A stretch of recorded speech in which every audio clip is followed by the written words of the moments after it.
the NIH are looking carefully at this virus. That's what we want them to do. It survives on respiratory droplets, and if it goes through the air, it can stay alive for about 3 hours. We also found out it can live on surfaces for, in a way that might affect you, for 8 or 9 hours. So that, on that point, in fact, let me just tell you. So the study says up to 4 hours on copper, up to 24 hours on cardboard, and up to 2 to 3 days on plastic and stainless steel. Our results, the studies say, indicate that aerosol and fomite transmission of the coronavirus is plausible, as the virus can remain viable in aerosols for multiple hours and on surfaces for days.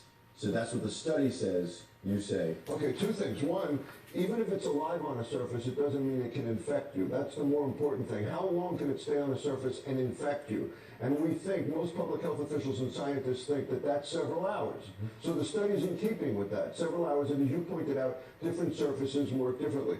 But I want everyone out there to know the exact same results came from the previous coronavirus, SARS.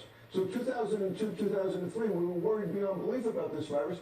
They compared these two viruses in this study and found no difference. Okay. So that virus ended up not being as contagious as we were worried about. You're not that concerned about because this. It's in the same context as the previous coronavirus. Yes. So the president, when you talk about trying to calm people down, not worrying, the president, that was one of his goals in this Oval Office address. We'll get into some of the criticism that his critics ultimately come up with. What did you like about this speech? What worked? I like that he was bold enough to decide to put a travel ban on Europe, even though that has huge economic consequences. You know why? Because Europe has a burgeoning number of cases. And the president's point was, and we don't know if travel restrictions really have worked, but we think they've helped.